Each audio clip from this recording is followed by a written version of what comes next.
తాకట్లో ఉన్న మీ బంగారాన్ని విడిపించి ఆ రోజు ఆన్లైన్ రేటుకి కొంటాం. Sharma gold company. నమస్కారం, వెల్కమ్ టు సుమన్ టీవీ. నేను గీతాంజలి. ఫిబ్రవరి 26వ తారీఖున మహాశివరాత్రి అండి. ఈ సందర్భంగా ఇంట్లో ఏ విధంగా మనం పూజను చేసుకోవాలి, ప్రత్యేకించి జాగరణ ఎలా ఉండాలి, అలాగే ఆ శివయ్య ఆరాధనలో మనం ఎలా ఉండాలి, ఆ స్వామిని ఎలా మనం ప్రసన్నం చేసుకోవాలి తెలుసుకుందాం. వివరించేందుకు ప్రస్తుతం మనతో పాటు ఉన్నారు లలిత ఉపాసకురాలు, లలితా పరివార సంఘ వ్యవస్థాపకురాలు డాక్టర్ అరుణపేరి అమ్మగారు. వారితో మాట్లాడదాం. అమ్మ నమస్కారం. శ్రీమాత్రే నమః. శ్రీమాత్రే నమః. అమ్మ, శివరాత్రి చాలా విశేషం. మహాశివరాత్రి, ఏడాదికో శివరాత్రి అంటారు. ప్రత్యేకించి ఆ రోజున ఎలా పూజ చేసుకోవాలి అంటే జాగరణ ఉంటాము, అలాగే ఉపవాసం ఉంటాము, కానీ నియమంగా ఈ పని ఖచ్చితంగా చేయాలి, ఇలా శివరాత్రి జరుపుకుంటే చాలా మంచిది, ఆ శివయ్య అనుగ్రహం ఉంటుంది అని అలాంటి నియమాలు ఏమన్నా ఉన్నాయమ్మా? ఏ విధంగా మేము శివరాత్రిని జరుపుకోవాలో వివరించండి. తప్పకుండానమ్మా. మనకు వస్తోంది శివరాత్రి. అవును, త్వరలోనే వస్తోంది. అవును. శివరాత్రి దీన్ని మనం లింగోద్భవ టైం అంటాం కూడా. రాత్రి 12 గంటల టైంకి లింగోద్భవ టైం అని కూడా అంటాము. అసలు ఈ లింగోద్భవం ఎలా జరిగింది, అది మనం శివరాత్రి అని పేరు ఎలా వచ్చింది, లింగోద్భవం ఎలా జరిగింది అది తెలుసుకుంటే అర్థమవుతుంది. ఇది జరిగిన ప్లేస్ అరుణాచలం. అరుణాచలం నేను చాలా షార్ట్ లో చెప్తాను, చాలా పెద్దది ఉంది, షార్ట్ లో చెప్తాను. బ్రహ్మ విష్ణు వాళ్ళిద్దరిలోనూ నేను గొప్ప అంటే నేను గొప్ప అని వాళ్ళిద్దరిలో ఒక ఇది వస్తుంది అనమాట. నేను ముందు, నేను క్రియేటర్ని కదా, నేను ముందని బ్రహ్మ అనుకుంటాడు. విష్ణు అనుకుంటాడు నేనే బ్రహ్మగారిని తీసుకొచ్చాను కదా, అంటే బ్రహ్మగారు విష్ణు నాభినించే కదా వచ్చి ఉద్భవించారు. వాళ్ళిద్దరి మధ్య తర్కం జరుగుతూ ఉంటుంది. తర్కం జరిగితే వాళ్ళు శివుడి దగ్గరికి వచ్చి వాళ్ళు ఎవరు గొప్ప అని శివుడిని మధ్యలో పెట్టి శివుడే చెప్తాడు అనుకుని వాళ్ళు అక్కడికి అడగడానికి వస్తారు. శివుడు ఏమీ మాట్లాడకుండా నవ్వి వాళ్ళిద్దరి మధ్యన ఒక చిన్న కాంపిటీషన్ పెడతారు. వాళ్ళిద్దరి మధ్యన బ్రహ్మగారికి అంటారు, నువ్వు పైకి ఊర్ధ్వలోకంలోకి వెళ్ళి ఒక లింగం ఆకారంలో ఆ పైన ఎక్కడి వరకు ఆ లింగం ఉంది, ఎక్కడ స్టార్ట్ అయిందో అది చెప్పాలి, స్టార్టింగ్ పాయింట్ చెప్పాలి. విష్ణుకి ఎండింగ్ పాయింట్ చెప్పమని కిందకి పంపిస్తారు, అధోలోకాలకి అంటే పాతాళ లోకాలకి. ఇద్దరిని పంపించి ఎవరు అది కనుక్కుని వచ్చారో దాని తర్వాత నేను చెప్తాను ఎవరు గొప్ప అన్నది. బ్రహ్మగారు పైకి వెళ్తారు, విష్ణు కిందకి వెళ్తారు, అలాగ తిరుగుతూ ఉంటారు. విష్ణుకైతే ఎక్కడా ఇంకా ఎంత వెళుతున్నా కిందకే వెళుతోంది ఆ లింగము. బ్రహ్మగారు కూడా ఎక్కడా స్టార్టింగే కనిపించట్లేదు. కానీ బ్రహ్మగారు అనుకుంటారు, తన తెలివి ఉపయోగిస్తారు. అక్కడ ఒక ఆవు కనిపిస్తుంది, ఒక మొగల పువ్వు కనిపిస్తుంది. వాళ్ళు అనుకుంటారు ఇక్కడ ఏదో ఉంది కాబట్టి వీళ్ళకి తెలుస్తుంది, ఈ స్టార్టింగ్ పాయింట్ ఇదేనా అని చెప్పి వాళ్ళు తెలిసే ఉంటుందని ఆవుకి మొగల పువ్వుకి అడిగితే వాళ్ళు పాపం ఏమి రెస్పాన్స్ ఇవ్వరు. వాళ్ళకి తెలియదు, నిజంగా వాళ్ళకి తెలియదు ఎక్కడ నుంచి స్టార్ట్ అయిందో. కానీ బ్రహ్మగారు వాళ్ళకి ఒక సజెషన్ ఇస్తారు, నాతోటి మీరు రావాలి, మీరు వచ్చి నేను వాళ్ళతో శివుడితో చెప్తాను, నేను చూశాను అని చెప్తాను, మీరు తల ఊపాలి, ఓకే అని ఒప్పుకోవాలి. బ్రహ్మగారు కదా వాళ్ళు అంటున్నారని అయితేనని మొత్తం ముగ్గురు వస్తారు. వచ్చిన తర్వాత శివుడు అడుగుతారు, నాయన స్టార్టింగ్ పాయింట్ కనిపించిందా అని. బ్రహ్మగారు ఆహా నేను చూశాను, ఇదిగో సాక్ష్యాలకి ఇద్దరు ఉన్నారు ఇక్కడ, మొగల పువ్వు ఉంది, వీళ్ళు సాక్ష్యం ఉన్నారు అని చెప్పి శివుడు వాళ్ళ కేసు చూసి మొగల పువ్వును నువ్వు చూసావా అంటే అది ఒప్పుకుంటుంది. ఆవుని అడుగుతారు, ఆవు తల నుంచి ఓకే అంటుంది, తోక వెనకాల కాదు అంటుంది. వెనకాల తోక కాదని నో అని చెప్తుంది. అప్పుడు శివుడు బ్రహ్మగారికి శాపం ఇస్తారు, నువ్వు అబద్ధం చెప్తున్నావు, నీకు స్టార్టింగ్ పాయింట్ కనిపించలేదు, కానీ వీళ్ళిద్దరిని సాక్ష్యం తీసుకొచ్చి నువ్వు వీళ్ళ చేత కూడా అబద్ధం చెప్పించావు. అందు గురించి బ్రహ్మగారికి 5 తలలు ఉండేవి, 5 ముఖాలు ఉండేవి.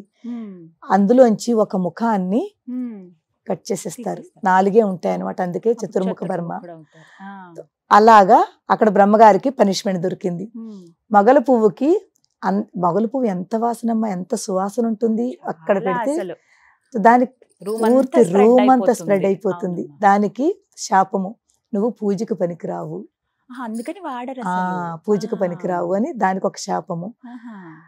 ఆవుకి నీ పూజ ఎవరైతే చేస్తారో గోమాత కింద నీ ముఖం పూజ చేయరు, నీ వెనకాల పృష్ఠ భాగానికి పూజ చేస్తారు.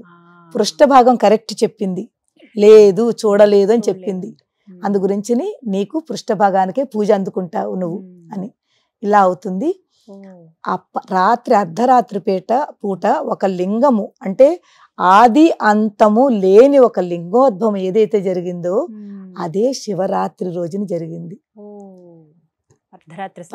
అర్ధరాత్రి 12 గంటల తర్వాత లింగోద్భవం అంటారు దాన్ని. లింగం ఉద్భవించింది, తొలి లింగము ఉంది అనే ఒక ఆకారంతో లింగోద్భవ టైము లింగం ఉద్భవించింది. ఈ శివలింగము అంటే ఏమిటమ్మా అసలు? శివుడు అందుకు తర్వాత శివుడు ప్రతిమల కంట లింగములకి ఎక్కువ పూజ చేస్తారు. మిగిలిన దేవుళ్ళకి మూర్తులకి వాళ్ళ యొక్క మూర్తి ప్రతిమలకి పూజ చేస్తాం మనం, వాళ్ళ విగ్రహాలకి పూజ చేస్తాము. అమ్మవారైనా విష్ణువైనా రాముడైనా విగ్రహారాధన, కానీ శివుడికి లింగారాధన. దానికి ఎక్కువ ప్రాముఖ్యత. ఎందుకు తెలుసమ్మా?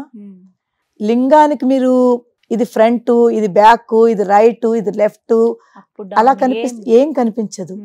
అంతా సమానమేవు, అంతా శూన్యములో ఉంది. అది అర్థం చేసుకోవడానికి లింగం అన్నమాట. ఇది కాలు, ఇది చెయ్యి, లేకపోతే ఇది ఇష్టు, అన్ని సమానమే. 4 దిక్కులు సమానమే. ప్రపంచం అంతా ఒకే శక్తిలో నడుస్తోంది. దానికి చెప్పడం గురించే ఆ లింగం అన్నమాట. ఆ లింగానికి మనం పూజ చేస్తాము. అంతా సమానమేను, సమానత్వము, అది ఒకటి. తర్వాత శివరాత్రి రోజునమ్మ ప్రతి వాళ్ళు చేసుకోవాల్సింది ఏమిటి? ఉపవాసం ఎందుకు ఉండాలి? ఉపవాసము అంటే ఏమిటి? ఉపవాసము దేవుడికి దగ్గరగా ఉన్నదాన్నే ఉప అంటే దగ్గర, వాసము అంటే ఉండడం. భగవంతుడికి దగ్గరగా ఉండి భగవత్ నామస్మరణ చేసుకుంటూ రోజంతా గడపడము. భోజనం దగ్గరికి వచ్చేసరికి మనం ఉపవాసం రోజున ఎంత తక్కువ తింటే మన దైవం మీదకి దృష్టి వెళుతుంది. అందుకు చేస్తారమ్మా. రోజంతా తినేసి మనం దేవుని తలుచుకుంటుంటే మనకు భోజనం మీద మిగిలిన వాటి మీదగా ఎక్కువ దృష్టి వెళుతుంది. మీరు ఒక్కసారి మీరు ఎప్పుడైనా నేను మన ఏకాదశి ఉపవాసము ఏ రోజైనా ఉపవాసం చేస్తే 2 రకాలు. ఒకటి సైంటిఫిక్ గా కూడా చాలా మంచిది, ఆధ్యాత్మికంగా కూడా చాలా మంచిది. మన దృష్టి అంతా కూడా ఇంకా ఇవాళ ఏం వండాలి, ఏం తినాలి, ఇవేమి లేకుండా ఇంకా భోజనం మీద దృష్టే వెళ్ళదు. మనం కాస్త ఉన్న టైం అంతా కూడా దైవనామస్మరణ చేసుకుని మంచి పనులు చేస్తాము. ఉపవాసం ఉన్నప్పుడు మనసు ప్రశాంతంగా ఉంటుంది కదమ్మా. ఈ ప్రశాంతత ఇలాగ ఉన్నప్పుడు మనం చేసి ప్రతి పని చాలా మంచి పని చేస్తాం, మంచి కర్మలు చేస్తాము.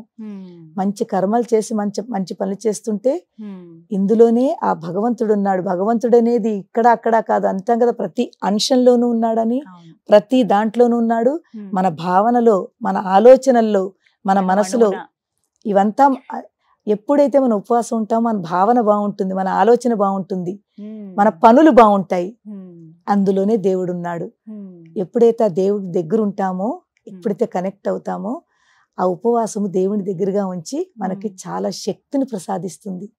ఒక చక్కటి ఎనర్జీ ఫామ్ అవుతుంది మనలోను రోజంతాను. ఆ రోజంతా మీరు ఎవరైనా చెయ్యని వాళ్ళు కూడా చేసి చూడడం, ఒక్క రోజైనాను చేసి. శివరాత్రికి అయితే శివరాత్రి ఒకటి ఏకాదశి 2 కూడా ఉంటూ ఉంటాయి.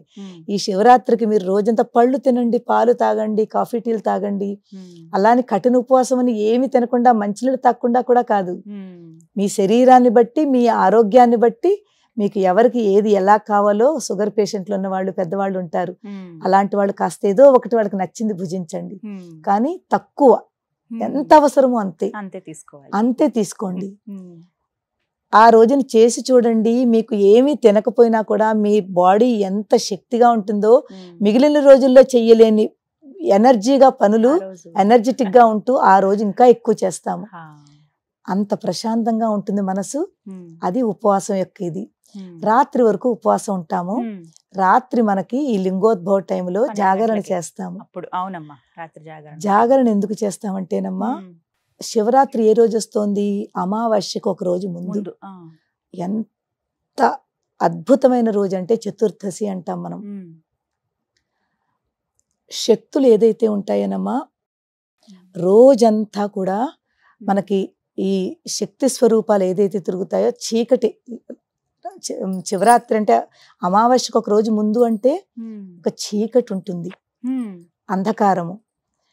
అంధకారం అంటే రాత్రిపూట ఏమిటి ఉంటుంది, కామ్గా ఉంటుంది, ప్రదేశం అంతా కూడా చాలా కామ్గా, అందరూ నిశ్శబ్దంగా ఉంటుంది. నిశ్శబ్దంగా ఉన్నప్పుడు ఈ శక్తులు ఏవైతే ఉంటాయో ఆ శక్తులు యాక్టివేట్గా ఉంటాయి. అమావాస్యకు ఒక రోజు ముందు, ఈ శివరాత్రి రోజుని ఆ శక్తి స్వరూపాలు కూడా అలా చాలా యాక్టివేట్గా ఉంటుంది.